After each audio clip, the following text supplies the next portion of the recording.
রাতারাতি আপনারা ধনী ব্যক্তি হতে চান এবং ধনী ব্যক্তি হওয়ার জন্য যে বিশাল অঙ্কের টাকাটা আপনাদের কাছে আসবে সেই টাকাটাও যেন ভবিষ্যতে স্টেবিলিটি পায়, অর্থাৎ হঠাৎ করে যেন সেই টাকাটা বেরিয়ে না যায়, সেই টাকাটা টেকে আপনাদের কাছে থাকে এবং উত্তরোত্তর বাড়তে থাকে। এক কথায় বলবো যে আপনাদের জীবনে টাকার বন্যা আসবে যদি আজকে আমি যে উপায়টা বলতে যাচ্ছি সেই উপায়টা আপনারা করতে শুরু করেন।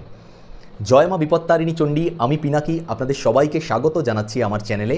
আর আজকে আমি যে উপায়টা বলতে যাচ্ছি সেটা শুধুমাত্র আপনাদের জীবনে টাকার বন্যা আনবে তাই নয়, আপনাদের জীবনে শনি ও রাহু গ্রহকেও ব্যালেন্স করবে।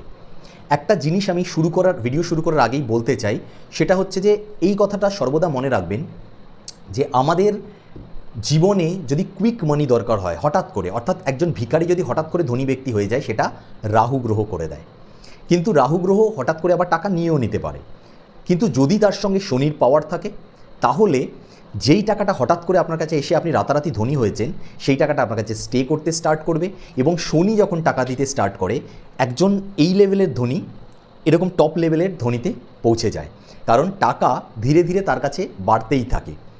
তো সেই জন্য আজ আমি যে উপায়টা বলতে যাচ্ছি সেই উপায়টা একাধারে যেরকম আপনাদের টাকা দেখাবে যে কিভাবে টাকা আপনাদের কাছে আসতে পারে, যেভাবে যেখান থেকে হোক, অর্থাৎ ধনী ব্যক্তি কিভাবে আপনারা হতে পারেন, তার সঙ্গে শনি এবং রাহুর যত দুষ্প্রভাব আপনাদের জীবনে এবং আপনাদের হরস্কোপে আপনাদের কুষ্ঠিতে রয়েছে সেই দুষ্প্রভাবটাও কেটে তাদের আশীর্বাদ, তাদের একটা সুপ্রভাব আপনাদের উপর পড়তে শুরু করবে।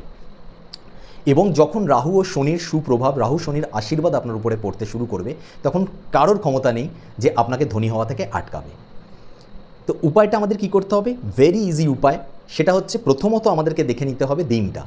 অবশ্যই শনিবার দিন থেকে আমরা এই উপায়টা শুরু করতে যাচ্ছি। শনিবার দিন যে কোনো এনি টাইম আপনারা এই উপায়টা করতে পারেন। শনিবার দিন আপনারা অল্প আটার গুঁড়ো নেবেন আর অল্প গুড় নেবেন, অর্থাৎ আটা সবার কাছে থাকে, যাদের বাড়িতে গুড় থাকে ভালো, না হলে অল্প গুড় আগে থেকে এনে রাখবেন। অর্থাৎ সামান্য পরিমাণ আটা নেবেন, সম পরিমাণ একই রকম পরিমাণ আপনারা গুড়টাকে স্ম্যাশ করে ভেঙে ওখানে ফেলে আটা আর গুড়টাকে ভালো করে মিশিয়ে নেবেন। দেখবেন এতটা মতো পরিমাণ হলো। সেই আটা আর গুড়টাকে, বা আপনারা এর থেকে কমও নিতে পারেন বা এর থেকে বেশিও নিতে পারেন, কোনো ডিপেন্ড করছে আপনাদের উপরে, আপনারা যেরকম নিতে চান সেরকমই নিতে পারেন, কোনো অসুবিধা নেই।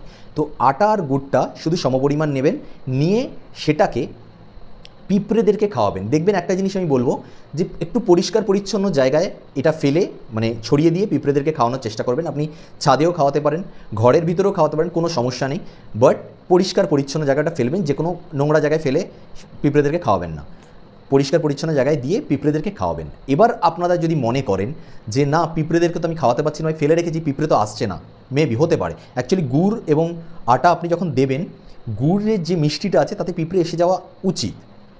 বাট যদি আপনাদের মনে হয় যে না পিঁপড়ে তো আসছে না, তাহলেও আরেকটা আপনাদের কাছে অপশান থাকছে। সেটা হচ্ছে সেইমভাবে আপনারা গুড় এবং আটাটার মিক্সচারটা নিলেন, নিয়ে আপনারা যে কোনো অশ্বত্থ গাছের তলায় চলে যাবেন, সেখানে গিয়ে গুড় এবং আটাটাকে সেখানে দিয়ে দেবেন। এবং আমি যেটা বলতে চাই সেটা ভালো করে মনে রাখবেন, সেটা হচ্ছে যে যখন আপনারা এই মিক্সচারটা দিচ্ছেন, খাওয়াচ্ছেন বা দিচ্ছেন, তখন অবশ্যই একদম মনের মধ্যে ঈশ্বরকে ধন্যবাদ জানিয়ে, মহাবিশ্বকে ধন্যবাদ জানিয়ে বলবেন যে আমি সেই উপায়টা আমি পেয়ে গেছি, যেটা দিয়ে আমি আমার যত ধরনের লাইফে ডেপ্থ আছে সেই ডেপ্থগুলোকে কাটিয়ে ফেলতে পারবো। আমার লাইফে যে যে ইচ্ছা আছে সেই ইচ্ছাগুলো পূরণ করার জন্য যে অর্থের প্রয়োজন সেই অর্থকে আমি পাবো, এবং আমি সম্পূর্ণরূপে সেই প্রচুর অর্থকে স্বাগত জানানোর জন্য নিজে একজন আমি যে ধনী ব্যক্তি হতে চাই সেই লাইফটাকে, সেই স্ট্যাটাসটাকে স্বাগত জানানোর জন্য পুরোপুরিভাবে তৈরি আছি। আমি কি বলতে চাইছি একটু ভালোভাবে বুঝে মন থেকে সেই জিনিসটা, ফিলিংসটা এনে বলবেন। কেন আমি এটা বলছি? আপনার যেন মনের মধ্যে ডাউট না থাকে যে উপায়টা কাজ করছে কি না, প্রথম। দ্বিতীয়, আপনার মনের মধ্যে যেন ছোট কিছু না থাকে, অর্থাৎ আমি অল্পই টাকাটা চাই সেরকম নয়। আপনি একজন ধনী ব্যক্তি হতে যাচ্ছেন এবং ধনী ব্যক্তি হওয়ার পরে যা যা জিনিসের দরকার, যেই ক্রাইটেরিয়া দরকার এবং সেই অর্থ সামলানোর জন্য যা যা দরকার, সেটার জন্য আপনি সম্পূর্ণরূপে প্রস্তুত। এরকম যেন না হয় যে আপনার কাছে অর্থ তো রাহু দিয়ে দিল, বাট আপনি কীভাবে সামলাবেন সেই জিনিস আপনি বুঝতে পারছেন, আপনার মাথা কাজ করছে না এবং সেই অর্থ হাত থেকে বেরিয়ে গেল, সেটা নয়। আপনি পুরো মন থেকে ফিলিংস আনবেন যে আপনি সম্পূর্ণরূপে আমি একজন ধনী ব্যক্তি হতে যাচ্ছি এবং যত টাকা আমার কাছে আসবে সেই সব টাকাকে আমি অ্যাকসেপ্ট করার জন্য আমি সম্পূর্ণরূপে প্রস্তুত। Thank you universe, thank you God জানিয়ে আপনি উপায়টাকে করে দিন। ছোট্ট সিম্পল উপায়, আমি আবার বলবো, এই উপায়টা শুধুমাত্র অ্যাক্ট অফ কাইন্ডনেস, আমি সেটাকে বলবো না যে আপনি এই যে পিঁপড়েদেরকে খাওয়াচ্ছেন, আপনি নিজে ভাবতেও পারবেন না পিঁপড়েদের মধ্যেও প্রাণ থাকে। আপনি সেই যে প্রাণীগুলোকে খাওয়াচ্ছেন, এর যে ব্লেসিংস কী হতে পারে আপনি নিজেও ভাবতে পারছেন না। আপনি শুধু করে দেখুন উপায়টা, আপনি উপায়টা করে দেখুন। আপনার যত ধরনের ফাইন্যান্সিয়াল, যত বড় থেকে বড় ফাইন্যান্সিয়াল হোক, আমি এটাও বলে দিচ্ছি, যত বড় থেকে বড় ফাইন্যান্সিয়াল ডেপ্ট যদি থাকে, আপনার যদি বড় থেকে বড় কোনো দেনা হয়ে থাকে, আপনার মনে হচ্ছে যে আপনি একই জায়গায় আটকে আছে, মানে আর্থিক উন্নতি কিছুই হচ্ছে না, আপনি যেরকম লাইফ চলছিল সেরকমই গতানুগতিকভাবে চলতে আছে। আপনি যদি মনে করেন যে আপনি ইচ্ছা অনেক বড়, স্বপ্ন, আমাদের আগে স্বপ্ন দেখতে হয়, স্বপ্নের হাইট দেখতে হয়। আমি একটা গাড়ি কিনতে চাই, আমি কত দামি গাড়ি কিনতে চাই, গাড়ি হয়তো অনেকেই কিনতে চায়, কেউ 5 লাখ টাকার গাড়ি কিনতে চায়, কেউ 25 লাখ টাকা, কেউ 55 লাখ টাকার গাড়ি কিনতে চায়। গাড়ি কত দামি কিনতে চাই, সেই ডেসপারেট ব্যাপারটা, সেই ভিশনটা, সেই উইশ, সেই ইচ্ছাটা কার কত বড়, সেটার উপর ডিপেন্ড করে ইউনিভার্স আপনাকে কত কিছু দেবে। তাই জন্যই আমি বললাম যে প্রাণ খুলে ইউনিভার্সকে বললেন আপনি যত ইচ্ছা দিন, আমি রিচ হতে চাই, আপনি যত টাকা দেবেন সব টাকা অ্যাকসেপ্ট করার জন্য আমি সম্পূর্ণরূপে রেডি।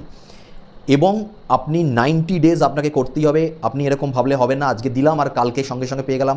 90 ডেজ আপনাকে, মিনিমাম 90 ডেজ আপনাকে করতেই হবে। এটা আপনার ফাইন্যান্সিয়াল যে রিকভারি এবং ফাইন্যান্সিয়াল যে উন্নতি এবং আপনার প্রিভিয়াস যে ফাইন্যান্সিয়াল কন্ডিশন এবং তারপরে যে ফাইন্যান্সিয়াল কন্ডিশন, তার মধ্যে ডিফারেন্সিয়েট করার জন্য মিনিমাম 90 ডেজ আপনাকে উপায়টা নিরবিচ্ছিন্নভাবে করতেই হবে। এবং আপনি এটাকে ওত নিন, করবেনই। লাইফে আমি ধনী হতে চাই, 90টা দিন এমন কোনো ব্যাপার না, এবং এই উপায়টা এমন কোনো বড় নয়, ছোট্ট একটা উপায়। 90 ডেজ আমি করব এবং 90 ডেজের পরেও করতে থাকবো, এবং আমি যেরকম বললাম আমি ধনী হবই, 100% গ্যারেন্টি। উপায়টা করে দেখুন। আমি আপনাকে বলছি এই উপায়টা ফেলিওর হয় না। এই উপায়টা আপনাকে যেভাবে হোক, যেখান থেকে হোক, টাকা এনে দেবে, এবং এত টাকা এনে দেবে আপনি অবাক হয়ে যাবেন। এই মুহূর্তে দাঁড়িয়ে হয়তো বিশ্বাস হচ্ছে না, বিশ্বাসটা রাখুন, বিশ্বাসটাকে করুন।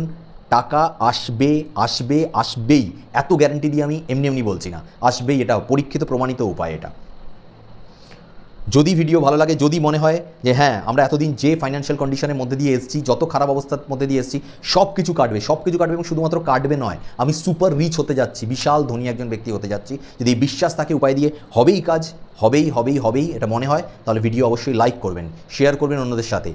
অন্যদের সাথে শেয়ার করলে আপনার কোনো ক্ষতি হবে না, অন্যজন ধনী ব্যক্তি হলে আপনার কোনো ক্ষতি হবে না, হোক সে ধনী ব্যক্তি, তাতে কী আছে, আপনি ধনী ব্যক্তি হচ্ছেন, এটাই হচ্ছে আপনার কাছে পজিটিভ দিক। আর যদি মনে হয় হ্যাঁ সত্যি ভিডিওটা কাজের, অবশ্যই কমেন্টে আমি প্রত্যেককে বলবো হর হর মহাদেব লিখতে একদম ভুলবেন না। সবাই কমেন্টে অন্তত হর হর মহাদেব অবশ্যই লিখবেন। আজ এই পর্যন্ত, নেক্সট ভিডিও আবার দেখা হচ্ছে। যদি পিনাকিদের চ্যানেলে নতুন হন, চ্যানেলটা সাবস্ক্রাইব করুন। আমি এই ধরনের ছোট ইজি ঘরোয়া উপায়, টোটকা, রেমেডি দিয়ে আপনাদের জীবনের যে কোনো বড় ছোট সমস্যার সমাধান করার সর্বদা চেষ্টা করি। বেল আইকন টিপে দেবেন, এরকম ধরনের ভিডিও সর্বপ্রথম আপনাদের কাছে আসবে। আজকে এই পর্যন্ত, নেক্সট ভিডিও দেখা হচ্ছে। ততক্ষণ পর্যন্ত ভালো থাকবেন, সুস্থ থাকবেন, সকলকে ভালো রাখার চেষ্টা করুন, এবং আমি ধনী হবই এই বিশ্বাস রাখছি। জয় মা Bipattarini Chandi, Har Har Mahadev. Thank you universe.